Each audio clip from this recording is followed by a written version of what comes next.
caranya apa ini?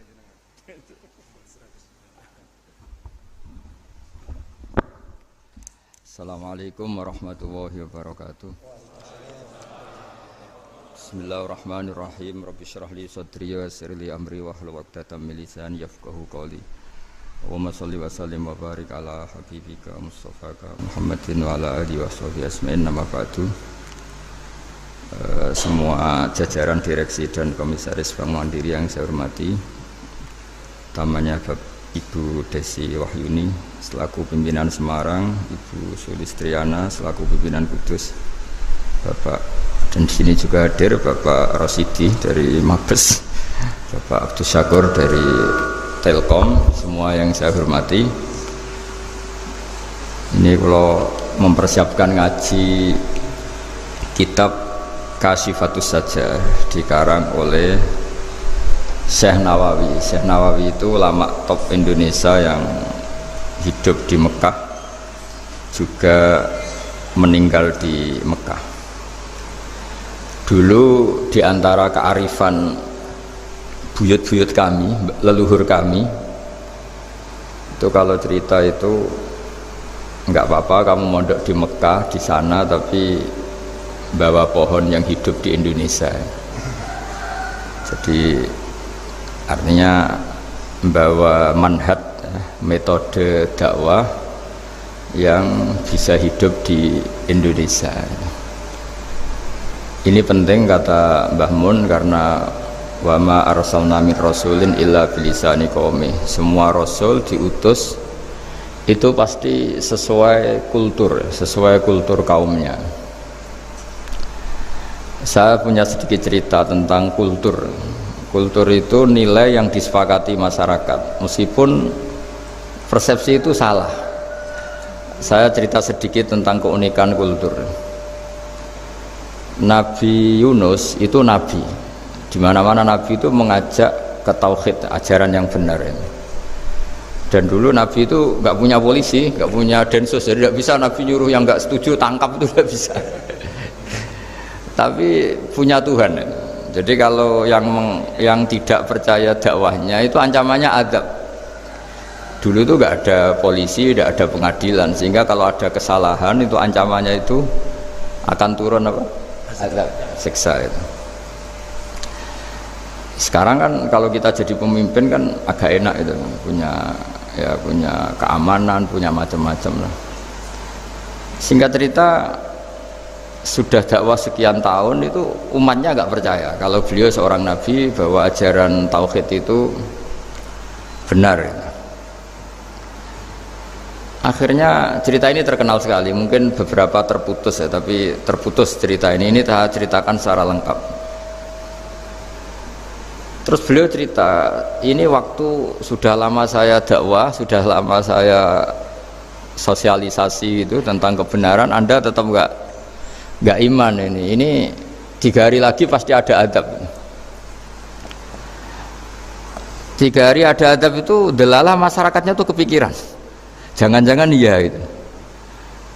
Nah ketika jangan-jangan iya itu diintip, rumahnya Nabi Yunus itu diintip, ya agak aneh itu. Diintip delalah orangnya nggak ada itu. Kalau Quran bahasakan abaqo itu minggat itu pergi nggak pamit ya. Itu bahasanya abaqo itu minggat, meskipun kita tidak mungkin membahasakan Nabi itu minggat, tapi dibahasakan tindakan kan tidak mungkin karena nggak pamit itu. Jadi harus dibahasakan minggat itu. Quran sendiri dibahasakan abaqo. Nah cara berpikir masyarakat gini, kalau kampung ini mau dibalik sama Allah, mau ada adab, logikanya yang tahu akan ada adab itu pasti sudah pergi. Padahal Nabi Yunus pergi ini bukan karena takut adab, mangkel. Nyai suwi gagal seminggat ya kan gitu. Jadi ada kiai minggat itu ya ada dalilnya, karena dulu itu kalau mangkel itu suami mangkel istri itu ya harus minggat, istri harus minggat. Dulu itu ya boleh, maksudnya boleh itu ya kalau darurat ya minggat sedikit lah, tidak apa-apa. Nah Nabi Yunus itu minggat tadi, abaqo itu kalau dalam bahasa Arab pergi gak pamit ya. Kalau orang Jawa bilang minggat. Kalau itu sebenarnya saking mangkelnya, saking emosinya, beliau akhirnya meninggalkan kaumnya tanpa pamit. Tapi kaumnya itu menjadi tahu bahwa ini serius Yunus. Buktinya dia agak berani di kampung, berarti mau ada azab betul itu.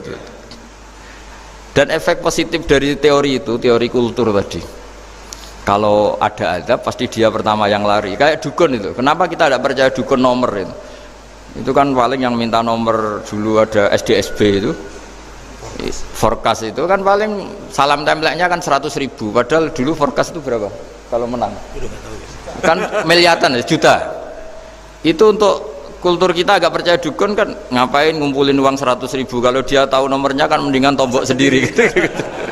Itu kan jadi orang itu mesti punya teori umum untuk membenarkan sesuatu atau membohongkan itu. Akhirnya umatnya Nabi Yunus itu iman itu artinya percaya kalau ini tidak main-main. Buktinya Nabi Yunus gak berani di situ. Akhirnya mereka tobat. Saat itu juga mereka wiridan di lapangan, terus semua kesalahannya diselesaikan. Sampai ada rumah yang sudah dibangun permanen karena di tanah tetangga, dirobohkan saat itu juga.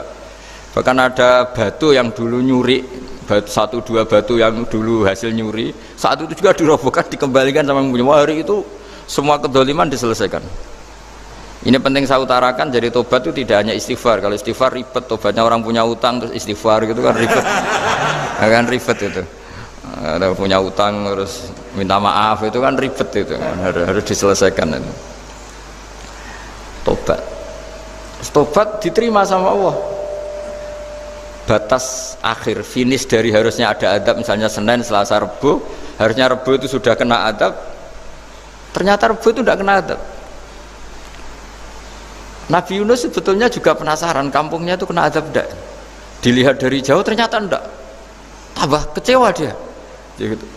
Wah ini saya kalau pulang pasti dibunuh karena saya dagang pembohong. Di masyarakat situ ada aturan siapa yang bohong dibunuh. Padahal Nabi Yunus ngumumkan nanti Rebu ada azab. Kira-kira gitulah. Ternyata Rebu itu tidak ada azab, makanya dia sudah di batas kampung kembali minggat lagi karena nanti pulang pasti dibunuh karena dia kebohong. Ya akhirnya masyhur itu, terus dia ikut nelayan sekenanya, yang penting lari dari kampung, ikut nelayan sekenanya.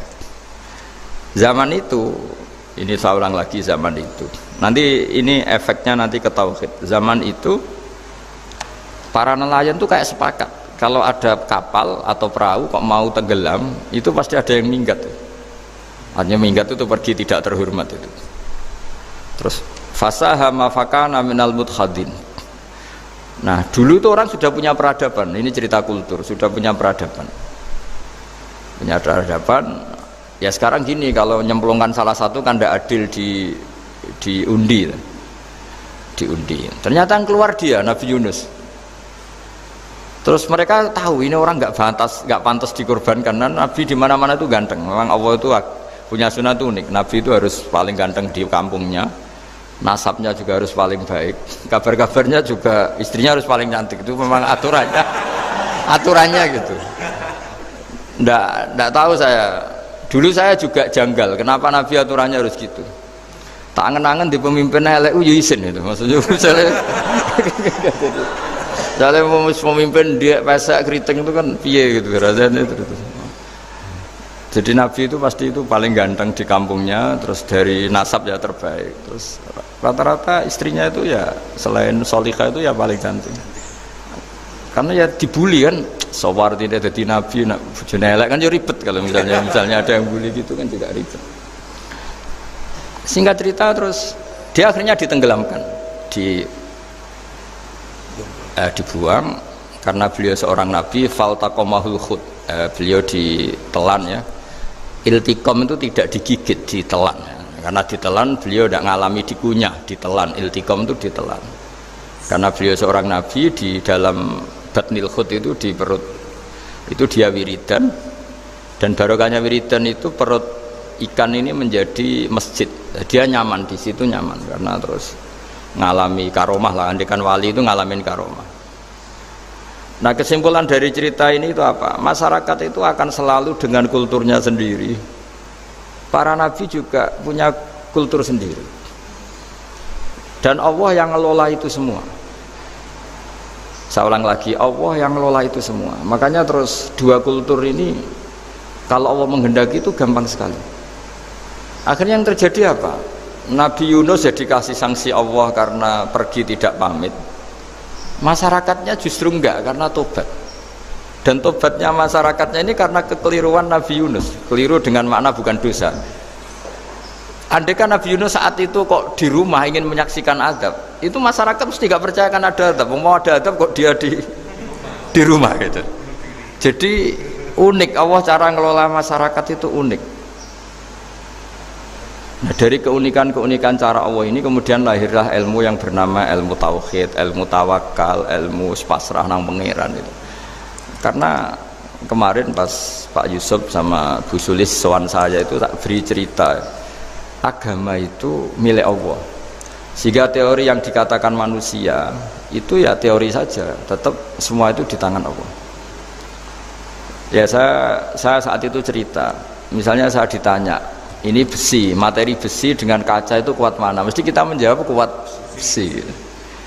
Tapi saya yang mengendalikan besi dan kaca. Ternyata saya punya merencanakan menghancurkan besi, menetapkan kaca ini tak simpan, akhirnya puluhan tahun. Yang ini saya rencanakan saya hancurkan itu. Andai kan si yang menjawab tadi tahu rencana saya, mesti kuat bilang kuat kaca. Gitu. Makanya contoh paling gampang tadi, dinosaurus itu hewan paling kuat malah musnah itu. Pitik yang nggak kuat sampai sekarang. Gitu.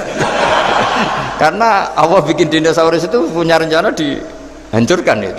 Sementara ayam enggak, gue rame-rame dunia gitu. Sehingga ya sudah.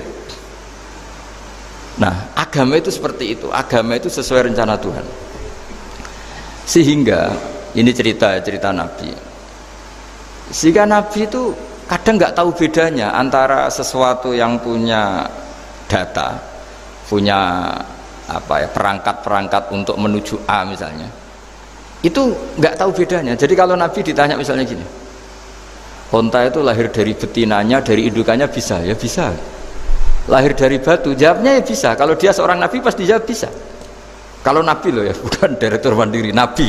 Itu mesti jawabnya bisa. Jadi kalau Nabi ditanya, mata air itu keluar dari bumi kedalaman 7 meter, bisa.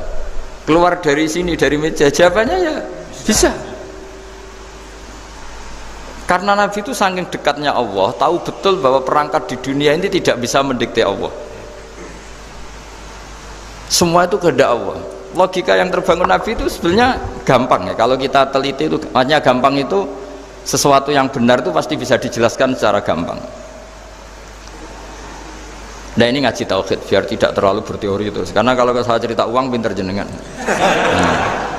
Dan saya tidak ingin pinter tentang uang. Tak beri contoh. Nggak, ini supaya nanti kalau sampean suatu saat meninggal ketemu Mungkar Nakir itu tahu cara menghadapi. Nanti tak warai tekniknya. Tak warai tekniknya. Bocorannya bisa. Bocorannya tadi. Makanya ada cerita, agama ini baik sekali. Orang bocorkan ujian nasional itu kriminal, bisa ditangkap Pak Rosidi. Tapi agama ini, pertanyaan Mungkar Nakir dibocorkan semua kiai, itu nggak ditangkap sama Mungkar Nakir. Harusnya kan rugi karena ini pertanyaan, tapi semua kiai kan sudah membocorkan. Nanti pertanyaannya di kuburan itu man rabbuka, Tuhanmu siapa, agamamu apa, itu kan sudah dibocorkan. Tapi itu nggak dianggap kriminal. Sementara kita sekolah SD, sekolah SMP bocorkan soal itu dianggap kriminal. Padahal kalau harusnya boleh. Maksudnya kalau menuruti teori itu harusnya boleh kan. Wong pertanyaan Mungkar Nakir saja dibocorkan kan? Ada dasarnya kan? Ya tapi kan tidak ada itu. Harusnya boleh. Tapi kan terjadi nggak ujian kalau dibocorkan itu. Tidak ada itu. Harusnya boleh. Tapi kan terjadi nggak ujian kalau dibocorkan. Jadi dibocorkan. Kurang apanya baiknya agama ini? Pertanyaan sepenting itu dibocorkan. Dan kiai-kiai nggak ditangkap sama Mungkar Nakir, ya ada itu. Saya ulang lagi ya supaya kita ingat fitrah salimah. Soal Anda modern monggo lah, tapi saya sebagai kiai akan ngajari kalian tentang fitrah salimah. Jadi kalau kamu itu benar-benar beragama, ini misalnya kertas, ini lempengan baja. Kalau kamu beragama, ya terserah jenengan. Karena bisa saja, ya terserah jenengan. Karena bisa saja kertas ini arsip nasional. Baja ini tak niatkan, tak luluhkan, tak hancurkan. Sehingga kalau kita ngomong ya secara materi harus ditambahi, secara materi kuat baja ya Allah. Tapi secara substansi jenengan ya terserah jenengan, monggo. Nah, di sini yang mulai orang lupa itu karena selalu menjawab pasti kuat baja. Kata pasti ini yang akhirnya orang menghilangkan teori beragama. Berdasar logika aja. Nah, berdasar logika. Nah, akhirnya para nabi, para wali itu ditanya. Saya punya kitab karangannya Abdul Hamid, orang alim. Kitab itu dulu saya ngaji lama sekali, sampai sekarang saya pelajarin. Manusia itu dijebak hukum adat, padahal adat itu ya tidak terlibat. Misalnya kalau ada telur jadi ayam normal gitu. Ya tadi indukan unta melahirkan unta normal itu, indukan sapi melahirkan sapi normal. Tapi kalau para nabi itu bilang ya agak normal. Enggak normal artinya tetap ada kekuatan Tuhan. Indukan unta tahu apa tentang unta? Dia punya kekuatan apa? Bisa melahirkan unta, bisa menciptakan unta di perutnya, bisa ada jantungnya, ada paru-parunya, ada ususnya. Dia bisa apa? Di situ ada tangan Tuhan itu. Karena para nabi cara berpikir gitu, melihat tembok ya sama. Tembok sama indukan unta itu sama, sama-sama mungkin mengeluarkan unta. Sehingga ketika Nabi Soleh ditanya, bukti apa kekuasaan Tuhanmu? Apa bisa mengeluarkan unta dari batu besar ini? Jawabannya Nabi Soleh ya bisa, ya bisa. Dan mukjizatnya Nabi Soleh masyhur itu, keluarlah unta dari batu. Karena secara teori ya tadi, coba unta indukan itu apa seorang profesor, apa seorang ilmuwan sehingga bisa menciptakan anaknya itu. Apa dia terlibat dalam menciptakan jantungnya, paru-parunya, ususnya? Kan enggak juga. Telur bisa apa coba? Gobloknya bukan main telur itu kan. Tapi bisa mengeluarkan ayam, dia bisa apa? Nah, para nabi, para wali itu tahu semuanya itu kekuasaannya Allah. Nah, kalau karena kekuasaan Allah, bedanya apa dengan tembok? Makanya Nabi Muhammad ketika di padang pasir, semua sahabat bingung, nggak ada air, ya Nabi santai aja. Ini gimana Nabi nggak ada air, nanti orang mati kehausan. Nabi ya santai aja. Kamu ingin air katanya? Iya. Nabi nunjuk apa itu ya sudah, terus ada air. Ada yang keluar dari jemarinya, ada, karena Nabi itu nggak tahu bedanya antara ini mungkin dan tidak mungkin, tuh nggak tahunya itu ya semuanya itu Allah. Kalau kamu kan nggak, wah daerah gini nggak mungkin ada air, ini kan padang pasir, air itu biasanya di daerah hutan gini, malah berteori macam-macam, seakan-akan tidak ada Tuhan. Jadi kalau orang nggak bakat wali pasti berpikirnya gitu. Makanya nggak wali-wali itu memang nggak bakat, karena itu kan artinya menafikan kekuasaannya Allah kan, seakan-akan Allah tidak mampu bikin air di situ. Tapi kalau Nabi santai aja. Makanya Nabi Ibrahim ketika mau dibakar ya santai aja. Menurut beliau api bisa apa? Jadi itu meskipun hukum adat itu ya selalu berjalan. Normalnya api yang membakar, di padang pasir normalnya ya nggak ada air, normalnya batu ya nggak mengeluarkan onta. Tapi kamu jangan terjebak oleh keseharian yang Anda lihat. Tetap di balik itu ada kekuasaannya Allah Subhanahu wa ta'ala. Nah, ini yang namanya iman. Dengan iman seperti itu nanti ketika kita mati itu ya santai saja. Ketika kita hidup ya tidak tahu oksigen itu apa masuk ke tubuh kita sistemnya kayak apa, jantung kita ya kita ada ikut bikin, paru-paru kita. Artinya zaman kita hidup pun sebenarnya kita tidak bisa ngelola kehidupan, itu tidak bisa. Nah kalau sama nggak bisa, nanti setelah mati juga tidak bisa. Ya sudah, ketika kita hidup yang ngelola juga Allah, ketika mati juga yang ngelola. Bedanya apa? Nah, ini di sini terus kita dilatih, inna sholati wa nusuki wa mahyaya wa mamati lillahi rabbil alamin. Tapi kenapa kita ragu terhadap kehidupan setelah kematian? Karena ketika kita hidup seakan-akan kita tahu cara hidup. Makanya Allah itu tersinggung betul ketika ada orang merasa bisa ngelola cara hidupnya. Makanya kata Allah, kalau gojlok orang-orang yang kepedean itu, kalau kamu top, mbok jangan mati. Itu falaula in kuntum ghaira madinin tarji'unaha in kuntum shadiqin. Kalau kamu merasa top itu jangan mati. Di mana-mana mati itu tidak top. Falaula idza balaghatil khulqum wa antum khina idzin tanzurun. Mbok ketika nyawa kamu sudah sampai kerongkongan, kamu tarik lagi supaya kamu tidak mati. Mati itu tidak top. Katanya kamu top kok mati. Jangan mati, kalau top itu jangan mati, jangan miskin, jangan tua, jangan jadi jelek, pokoknya top terus gitu. Itu digosok sama Allah. Tapi orang itu lupa bahwa ketika sehat begini kita seakan-akan ngelola kehidupan. Nah gara-gara merasa ngelola seakan-akan kalau mati lalu saya gimana ya kalau mati? Di kuburan ngapain? Terus ngantornya gimana, kerjanya di mana? Ya udah usah begitu. Nah ini di sini pentingnya tauhid. Orang dilatih berpikir al-khalqul awal. Afa'ayina bil khalqil awal. Kalau dalam bahasa Yasin disebut kul yuhihal ladzi ansha'aha awwala marrah. Jadi agama itu orang dilatih membayangkan pertama hubungan kita dengan Allah. Misalnya manusia pertama itu siapa? Adam. Adam bisa berpikir, bisa berlogika, bisa jalan-jalan, bisa macam-macam. Tapi andaikan Anda jadi Nabi Adam, mesti melihat kekuasaannya Allah itu begitu nyata. Karena saya materinya dari tanah, ternyata saya bisa berpikir. Betapa kudrohnya Allah, kekuasaan Allah, tanah yang benda mati bisa berpikir. Sekarang jadi saya. Sehingga kira-kira Nabi Adam kalau ketemu tanah itu ya, kalau mau maksiat, wah ini tanah ini pasti komplain. Nah di sini pentingnya beragama. Sehingga ketika Rasulullah ngendikan, jika kamu memperbanyak sholat, maka tanah-tanah ini bersaksi terhadap sholat kamu. Jika kamu maksiat, juga tanah-tanah ini menjadi saksi pemberat. Itu kamu tidak jagal sama sekali, karena manusia pertama yang bernama Adam yang bisa berpikir itu materinya dari tanah. Jika kita tidak janggal ketika tanah disetatuskan bisa bersaksi.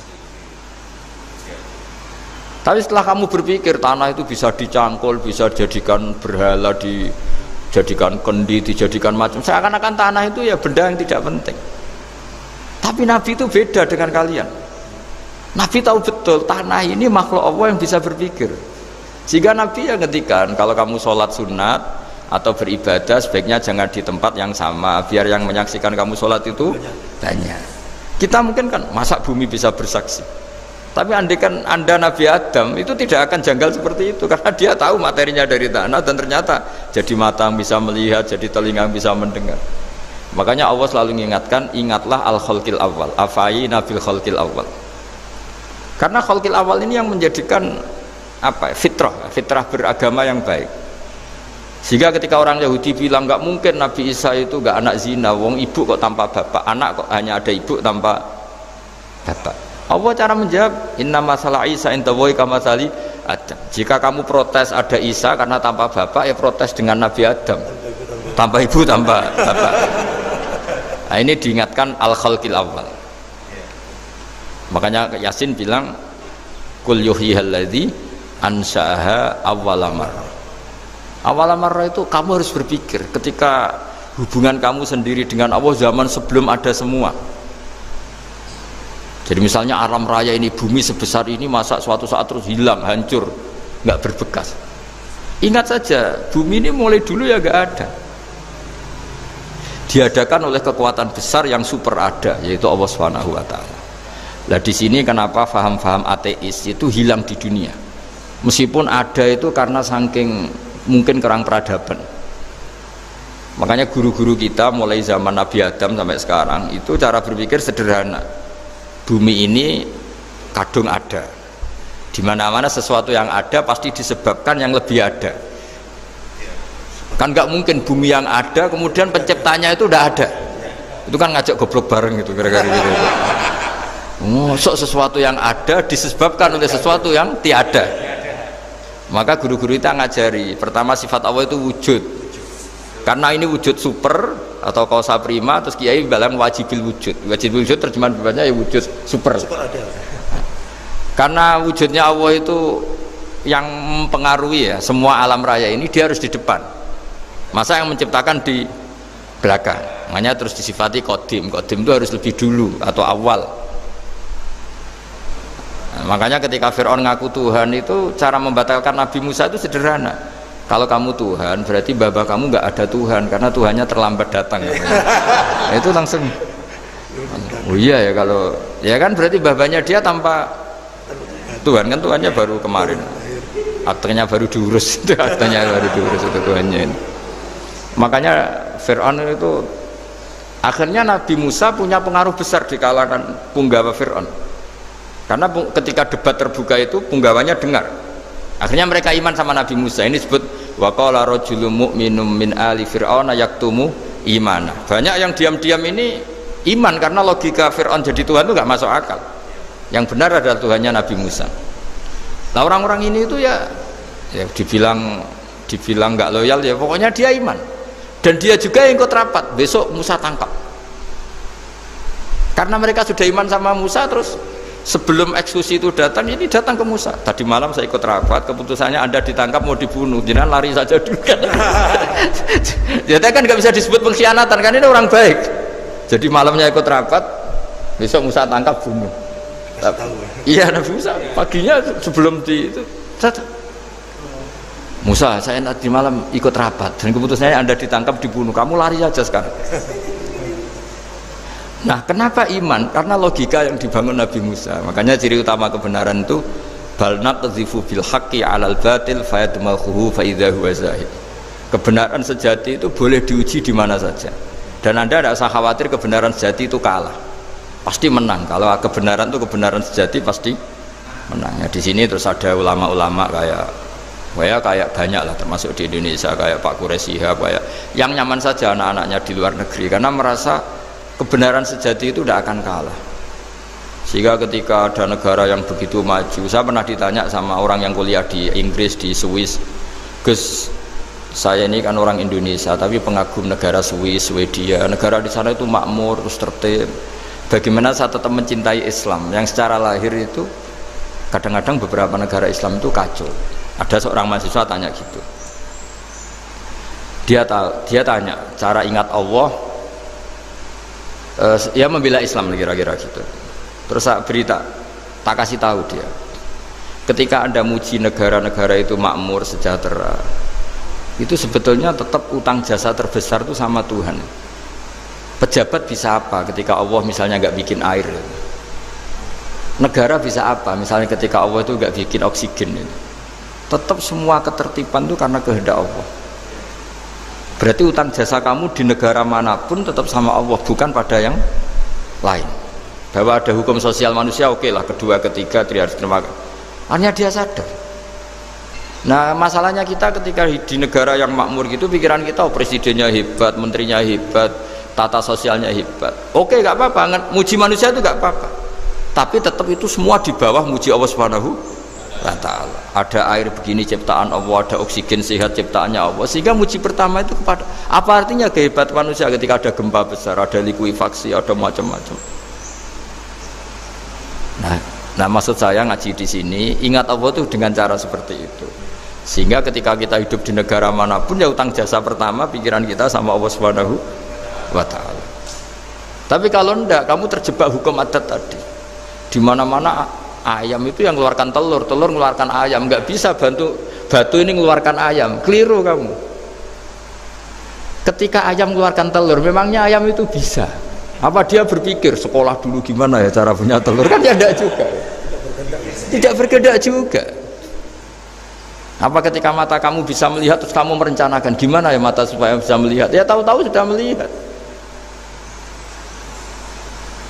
Nah, di sini disebut afa'ayina bil khalqil awwal ansa'aha awwalan marrah wa huwa alladhi yabda'ul khalqa tsumma yu'iduhu wa huwa ahwanu alaih. Allah selalu mengingatkan, nah iman yang baik itu iman yang seperti saya utarakan tadi. Kamu ingat kekuasaan Allah ketika belum ada apa-apa.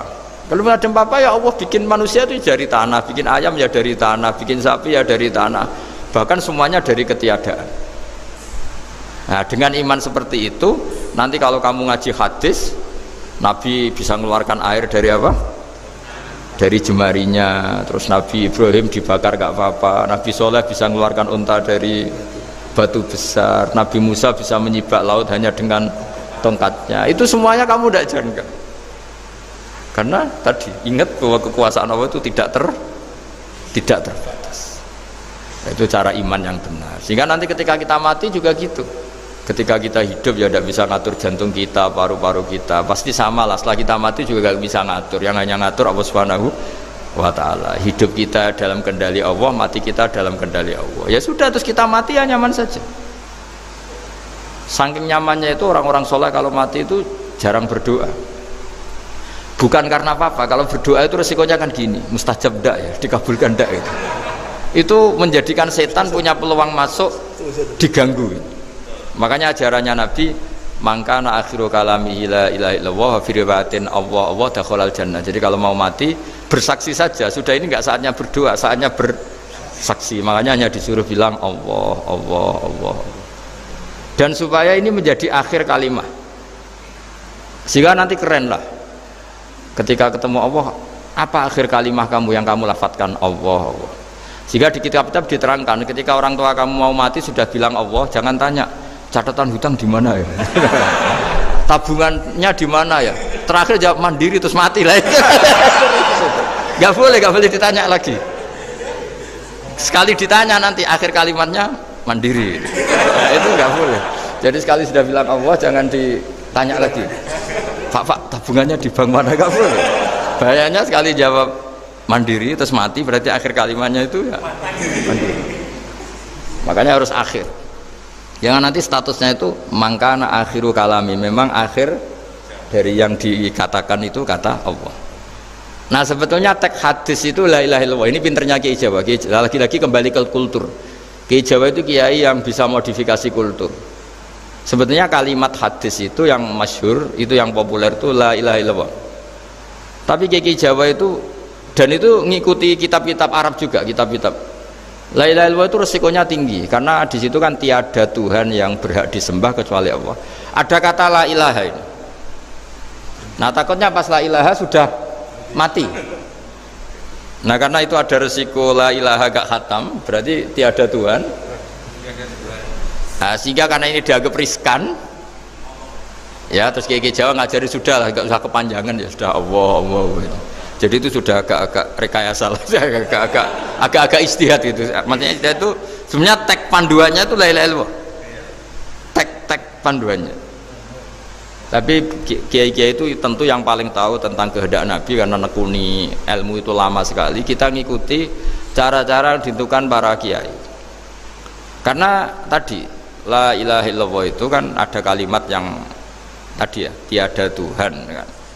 Nah kata tiada Tuhan ini yang dianggap riskan kalau nggak khatam. Daripada potensi itu terus kiai-kiai ya agak-agak improvisasi lah, itu memang ya sudahlah Allah, Allah, Allah. Nah supaya itu menjadi akhir kalimah, ya saya ulang lagi, menjadi apa? Akhir kalimah. Setelah itu kata kitab-kitab jangan tanya hal lain. Ya sekali ditanya nanti dia akan ngelafatkan hal lain itu. Ya tadi misalnya tabungannya di mana gitu. Kan bisa jawab di sini. Nah, yang ribet kalau wong kuno itu neng laci, neng sorogan, berarti kalimat terakhirnya ya laci sorogan itu. Nah, sehingga terus itu pinternya guru-guru kita. Jadi saya ulang lagi ini yang terakhir saya pesen, latihlah iman seperti imannya para ulama, para aulia, syukur-syukur yang dekati imannya para nabi. Itu cara berpikir tuh al khalqul awal. Afa'ayina bil khalqil awal. Qul yuhyihal ladzi ansaha. Nah, yang terakhir saya pernah ditanya, ya agak gojekan, agak guyon, tapi saya ditanya. Saya itu nggak bisa melihat, Gus. Aneh orang Afrika itu. Kan misalnya ada Miss Afrika itu. Di sana itu orang paling cantik. Malah kadang itu ada kriminal gitu, karena orang Afrika merkosa Miss Afrika. Itu kata orang Indonesia, Gus, dikekno aku ora doyan gitu. Itu kan. Itu lah ini kan secara syariat mungkin lelaki itu punya rasa dengan perempuan itu ya kalau berpakaian serono atau gimana secara teori, tapi sebetulnya oke itu benar, tapi sebetulnya ada ansaha awala bar. Orang Indonesia itu didesain gak suka orang Afrika, orang Afrika ya didesain gak suka orang Indonesia, sehingga orang-orang Afrika kalau melihat orang Indonesia yang paling cantik mungkin ya iskal, wong cempeh kayak gampang gitu kok cantik. Mungkin perasaannya cowok-cowok Afrika ya gitu. Itu cantiknya di mana? Orang Indonesia kebalik kan? Kalau cowok-cowok Indonesia ngelihat Miss Afrika itu, cantiknya itu nangdi gitu. Kok sampai ada pemerkosaan tuh apa itu? Nah itu menunjukkan Allah yang Maha Kuasa. Allah itu mendesain gennya orang sana. Beda dengan kita. Ya itu bukti bahwa Allah itu nggak bisa. Ya sudah semuanya itu Allah yang mendesain.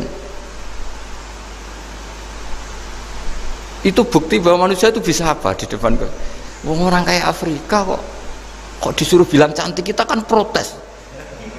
Cantiknya di mana? Mungkin orang sana juga protes ke kita. Orang Jawa cempeh itu kok cantiknya deh. Itu orang-orang Indonesia kalau melihat bule cantik itu kan ketemu kan janggal. Orang-orang Jogja, bule wayune nang ndi gitu. Kulitnya gitu kan sama mereka juga bilang kita mungkin seperti itu. Itu namanya didesain ansyaha awal apa? Marrah. Sudah memang desainnya seperti itu. Nah di sini supaya kita ingat. Nah, ingat bahwa hati juga gitu. Ketika kita cinta istri itu janggal betul kalau terjadi konflik. Tapi kalau sedang konflik itu janggal betul terjadi perdamaian. Nak lagi mau ngangkel itu ya problem betul. Nah ini di sini pentingnya iman. Orang terus disuruh berdoa ya muqallibal qulub tsabit qalbi ala dini, karena kita tidak tahu cara berpikir. Ada perempuan cantik sering merengut, pecintanya ya banyak, dianggap pemikir serius. Tapi kalau baru gedeng namanya ya merengut, bukan pemikir. Orang senyum itu kita seneng gitu, tapi kalau baru gak seneng murahan guyu. Itu jadi manusia itu unik, hanya sama tapi cara nganalisis beda, tinggal sedang seneng apa enggak. Lucu kan, ada orang anteng di rumah itu kalau lagi seneng ya oh itu anteng, nggak banyak ngeluyur, tapi baru gak seneng seneng ngomah ya nganggur gitu. Nah, itu kita tidak pernah tahu, kita simpulkan apa itu tidak pernah tahu. Makanya wisata, pernah ada orang wisata datang ke sini tak nasihatin. Orang wisata itu kan seneng di kampung-kampung yang terbelakang gitu, melihat orang manusia pohon, melihat apa. Terus saya bilang, itu kan kasihan kan, masa manusia jadi objek. Bahkan bayangannya ya kalau mereka jadi modern jadi gak menarik kan. Padahal kita yang orang pendidikan kan inginnya mereka terentas lah dari kultur itu. Ya itu kan gak sambung kan. Yang satu bilang unik, masyarakatnya masih unik, masih naik-naik pohon. Tapi bagi orang pendidikan kan tersiksa kan, ini bangsa kita, warga kita kok masih seperti itu. Makanya orang wisata itu nasihati, kamu kesana itu niat melihat apa niat mengentas? Kalau niat mengentas tak jamin ada pahala. Enggak Gus, mau niat mengentas katanya. Niatnya baru sekarang apa mulai dulu-dulu? Baru sekarang setelah Ya ini cerita dari manusia itu semudah itu Pak. Nah setelah kamu ngaji ini, kamu tidak akan janggal terhadap kenapa Nabi itu begitu santai. Ketika tadi makanan misalnya satu wadah itu cukup untuk orang 300. Sampai Jabir yang ngundang Nabi kan hanya kambing kecil, cukup orang 6. Ternyata Nabi ngajak orang 300 lebih. Tapi Nabi bilang ya sudah semuanya makan cukup. Kata-kata Nabi kan, zaman dulu belum ada beras, belum ada Allah itu bisa kok mengenyangkan malaikat tanpa makan gitu. Susahnya apa mengenyangkan manusianya dengan nasi sedikit itu ya Nabi ya santai aja, semuanya kenyang santai. Ya ini itu iman-iman yang sudah benar-benar awal amarah, sudah Allah tidak harus terdikte oleh nasi. Kalau nasi sedikit harus cukup orang sedikit, kalau banyak harus orang banyak. Allah tidak perlu kena aturan itu semua, tidak perlu. Misalnya ini Tuhan kata kok kamu atur itu gimana, tidak bisa. Nah, ya Pak karena ngaji ini insya Allah Anda setelah baca mukjizat keramat itu tidak istilah. Ya saya kira demikian. Assalamualaikum warahmatullahi wabarakatuh. Waalaikumsalam warahmatullahi wabarakatuh. Terima kasih sekali Gus Baha atas tausiahnya. Terinfo dari panitia ada ratusan pertanyaan Gus. Tapi ya sudah ditulis panitia 2 pertanyaan Gus. Wah banyak betul. 2 Gus.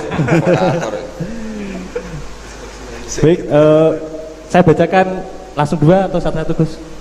Langsung 2 aja. Baik, pertanyaan pertama dari Pak Andi, perwakilan dari Blora Gus. Perkembangan sekarang ini banyak penyeramah yang muncul, namun terkadang terjadi perbedaan pendapat di antara mereka, sehingga umat yang baru belajar agama seperti kaum milenial menjadi bingung harus mengikuti pendapat ulama yang mana. Bagaimana menyikapi hal tersebut Gus? Pertanyaan pertama. Pertanyaan kedua dari area Solo Gus, dari Ahmadi Nugroho. Bagaimana cara kita berbakti kepada orang tua yang sudah meninggal, di mana semasa hidup orang tua kita pernah meninggalkan sholat? Pernah apa sering? Pernah meninggalkan? Pernah gampang. Iya. Kalau sering itu. Pertanyaannya, apa yang harus dan sebaiknya kita lakukan sebagai anak Gus? Enggak Gus. Yang ngaji di sini itu banyak ya, mulai yang nekuni bisnis apa saja lah, termasuk yang di Grab ya, termasuk Pak Polisi kadang yang ngaji terus ya nggak apa-apa. Dan semua saya itu termasuk kiai yang nggak pati suka ada pertanyaan, bukan karena apa-apa ya, makanya tak batasi dua. Karena pertanyaan itu biasanya itu dipikir dari rumah, terus tema yang pokok itu gak pati di rumah, no, sementing kok iso takok. Iya, sehingga itu ya. Ini lama-lama yang janda tanya, caranya dapat jodoh kan ribet nanti itu. Makanya ya, tapi ya seneng saya ada pertanyaan ya seneng. Cuma kenapa saya tidak membuka terbuka, karena tema kita kan kiai ya, kiai itu kayak dokter, tahu misalnya saya tadi tema itu supaya orang itu tauhidnya kokoh karena zaman akhir itu yang paling mengkhawatirkan itu apa? Tauhid gitu. Tapi kalau tanya ini diberi hak, itu orang kan sudah punya pikiran sendiri mau ditanyakan, padahal itu subjektivitas dia. Sehingga tanya ya sudah sekadar, tapi ya nggak apa-apa, tetap saya senang, cuma nggak boleh banyak-banyak, dua itu sudah kebanyakan. Yang kedua tak jawab serius. Ketika kita punya orang tua yang punya hutang, itu yang dibahas Nabi itu hutang dulu, itu karena hak adami itu tuntutan. Jadi kalau dalam kitab fikih itu ada istilah haqqullah mabniun alal musamahah wa haqqul adami mabniun alal musyahah. Jadi kalau hak Allah itu Allah lebih rileks, karena Allah itu tidak butuh disembah, tidak butuh dipuja-puja, Allah sudah terlalu besar, Al-Qayyum sudah besar sendiri, sehingga Allah itu mudah ngabaikan haknya, itu mudah. Tapi kalau hak adami, bawaan manusia itu kalau hartanya dibawa orang itu ingat terus, sehingga harus diselesaikan. Maka Nabi kalau mau mensolatkan jenazah tanya punya utang enggak. Tapi kalau orang itu misalnya enggak sholat atau apa, itu Nabi masih ringan. Yang ditanyakan imannya. Bukan berarti kita nyepelekan sholat enggak, tapi memang agama ini yang diprioritaskan itu hak adami. Sholat itu super penting, bukan penting lagi super penting. Makanya pertanyaan tadi tak teruskan dulu, anak cucunya itu prioritas itu mikir utang dulu, karena ini yang hak adami gitu ya. Nah setelah utang itu selesai baru dipikirkan menurut sebagian ulama anak ini boleh mengkodoi sholat yang ditinggalkan orang tuanya, atau dikafaroi, misalnya per sholat nilainya sekian terus dibayarkan ke fakir miskin. Nah, tapi pertanyaan seperti ini sepertinya mengganggu itu begini, takutnya jadi masif. Jadi masif itu gini, berhubung ada solusinya. Ini yang tanya orang mana tadi itu? Solo, ini orang Solo ini harus dikasih tahu ini. Berhubung ada solusinya, jangan-jangan kita yang kaya, misalnya Pak Yusuf atau Bu Sulis kaya, tuh nak punya tabungan, nak saya ada usah sholat ya, nanti gampang.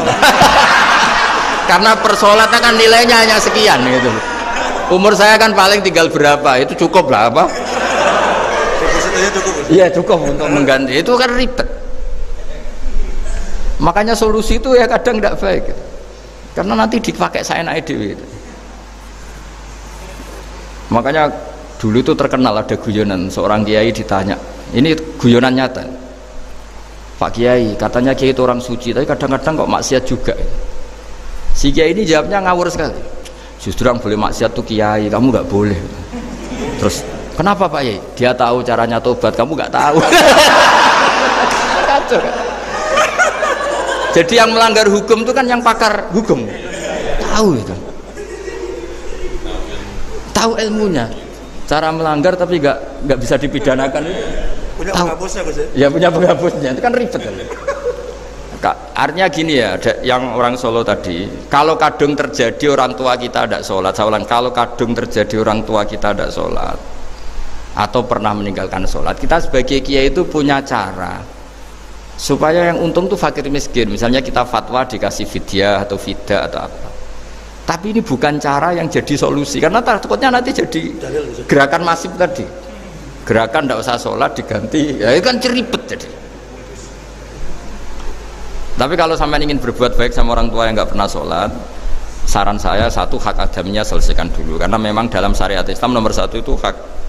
Masyhur itu kan ketika ada jenazah Nabi itu gak tanya orang itu sholat gak, dan tanya kan punya utang gak gitu. Sehingga kalau di kampung-kampung di mana-mana kalau ngelepas jenazah kan kalau ada hak adami diambil alih keluarga supaya mayit ini ketemu Allah tanpa ada hak adami kan gitu, semuanya kan ya kan yang diselesaikan kan hak adami dulu, utang piutang itu tadi ya gitu ya. Jadi tidak semua solusi itu baik karena takutnya tadi apa jadi gerakan tadi, makanya kita jadi kiai sering bingung gitu karena mau gak fatwa itu ada yang tanya, mau fatwa takutnya tadi misalnya kita kan paling umurnya tinggal berapa, dihitung saja per sholat terus bilang ke anaknya, nak saya tidak usah sholat nanti ini aja bayarkan, kan jadi ribet. Nah yang pertanyaan pertama tadi tentang apa? Tentang banyaknya ini Gus, penceramah menceramah itu agak provokatif. Beda itu ada dua, beda karena bodoh, nah, itu memang harus kita tinggalkan. Yang beda karena bodoh, ada beda karena rumus ilmu, itu harus kita hormati. Saya punya sekian bukti beda ya kalau karena bodoh tentu kita tinggalkan. Tapi kalau karena rumus ilmu yang beda, misalnya gini, saya kiai yang lama di kota, saya kan lama kerja di Jogja.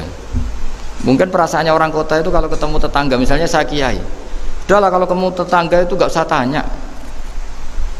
Ya kalau ketemu biasa aja, gak usah tanya, gak usah ramah, biasa aja. Itu mungkin bagus nasihat itu di kota, karena kalau di kota itu ketemu tonggo takok badhe tempundi mau kemana itu ganggu privasi. Sehingga bagian dari kebaikan baik sama tetangga ya jangan tanya, karena itu ganggu apa? Privasi. Tapi kalau di kampung dianggap sombong kan nggak tanya. Nah hal-hal seperti ini itu perbedaan karena ilmu. Memang di kota kulturnya seperti itu, di kampung seperti ini. Nah itu bukan perbedaan karena kondisi muqtadul hal, memang kondisinya berbeda. Ya kondisinya apa? Berbeda. Misalnya saya sebagai kiai kan bayangkan kiai itu suka lah ngaji ibadah. Terus kamu karena orang kota sukanya pizza, terus Gus kesini Gus ayo naik makan pizza bareng, kan saya malah terganggu. Kamu niatnya hormat tapi ganggu karena nah. Sehingga dulu sahabat, ini cerita sahabat, ada sahabat yang ditanya tabiin itu generasi setelah sahabat, sifli wajah Rasulillah, tolong jelaskan ke kami wajah Rasulillah SAW. Ini sahabatnya nangis. Oh maaf sekali, saya tuh gak pernah melihat wajahnya Nabi meskipun saya berpuluh-puluh tahun jadi sahabat, juga gak pernah sowan Nabi. Saya sering jamaah sama beliau, ditanya kenapa, saya itu sungkan, beliau terlalu wibawa. Jadi bentuk penghormatan sahabat ini ke Nabi justru gak berani melihat wajahnya. Dan bukti penghormatan pada Nabi, dia gak pernah sowan. Nabi itu punya anak, punya istri, punya cucu, kalau sowan tuh ganggu. Jika dia cara berpikir ya itu bentuk hormatnya, ya itu ya sah saja dia cara berpikir ditakdir begitu. Tapi ada beberapa sahabat yang justru saking cintanya sering melihat wajah Nabi, sering sowan Nabi, itu haknya dia cara berpikir begitu. Nah kira-kira seperti itu. Jadi perbedaan itu ada dua, ada yang karena bodoh, itu tidak kita ikuti. Tapi ada perbedaan karena pengetahuan. Ya kalau karena pengetahuan harus kita ikuti, karena memang itu ya itu kan urusan sudut pandang. Dulu ketika Mekah dikuasai Sayyidina Umar, setelah Fathu Mekah dan Umar sudah kuat betul, itu banyak sahabat yang dulunya orang Mekah itu sama Umar disuratin, cobalah kembali ke Mekah. Di Mekah itu kamu sholat di Masjid Haram sebagaimana 1000 sholat. Sekarang Mekah aman milik kamu, silahkan kembali ke Mekah. Tapi jawabnya sahabat tuh nggak mau. Paling di Mekah hanya dapat pahala 1000 sholat. Tapi kalau mengislamkan orang di daerah-daerah pedalaman itu dakbul ambiya. Ciri khas Nabi itu yang membenarkan orang itu, bukan di satu tempat. Terus sampai nambahi surat ini, wa alam anal ardo lam tuqaddis ahad, dan bumi itu tidak bisa loh mensucikan orang. Abu Lahab itu orang Mekah, Abu Jahal orang Mekah, tapi tetap begitu. Akhirnya jenis ini berpikir, ya sudah lah, gak di Mekah gak apa-apa. Andai kan Mekah itu bisa mensucikan orang, gak ada Abu Jahal, gak ada Abu Lahab. Akhirnya para sahabat gak kembali ke Mekah, tapi berkelana ke Syria, ke Sam. Akhirnya ada Islam di mana-mana. Tapi ada juga yang Mekah itu kota suci, harus diisi orang-orang suci supaya yang brengsek-brengsek gak di sana. Ya sudah, cara berpikir begitu. Nah ini cerita ya. Jadi ya sudah, kalau perbedaan karena ilmu, Ya sudah memang karena ilmu. Nah itu nggak apa-apa. Nah kalau sampean tanya, lalu bedanya apa Gus? Yang beda karena ilmu karena ya lihat saja kalau dia orang pinter bacanya banyak berarti bedanya karena ilmu. Tapi kalau nggak pinter kok berbeda ya berarti karena nggak tahu. Ya kira-kira seperti itu. Baik, terima kasih sekali Gus Baha atas tausiah dan jawaban pertanyaan dari rekan-rekan semua. Alangkah lebih afdolnya Gus Baha ditutup dengan doa dari Gus Baha. Bagus. Bismillahirrahmanirrahim. Nahmaduka ya ghafuru ya syakuru wa sholli wa sallim wa barik ala habibika Mustafa Muhammadin wa ala alihi wa sahbihi wa sallam asma'in. Allahumma ja'alna ya mimman ta'a ilaika ya man ta'a khalqaka ilaika wa mimman yafirru ya wa fi ibadika ilaika aminin mutmainnin ya Allah alladzina ya wala khaufun alaihim wa lahum yahzanun ij'alna ya aminin salimin mu'afin min kulli bala'in dunya al-akhirah waj'al baldatan Indonesia afiatan ya minal balaya wal fitan. Allahumma ij'al a'malana khalisatan liwajhikal karim wa murabatan fika yu'la fiha kalimatukal ulya wa dzikrukal ulya innaka antan nasir fa ni'mal maula ni'man nasir. Ighfir lana zallatina wa khati'atina ya Allah. Rabbana la tu'akhidna in nasina wa akhtana Rabbana la tahmil alaina isran kama hamaltahu 'alal ladzina min qablina Rabbana la tuhammilna ma la taqata lana bihi wa'fu 'anna waghfir lana warhamna anta maulana fansurna 'alal qaumil kafirin Rabbana atina fid dunya hasanah wa fil akhirati hasanah wa qina adzabannar. Shallallahu ala sayyidina Muhammad sallallahu alaihi wa sallam. Subhana rabbika rabbil izzati amma yasifun. Wassalamun alal mursalin walhamdulillahi rabbil alamin.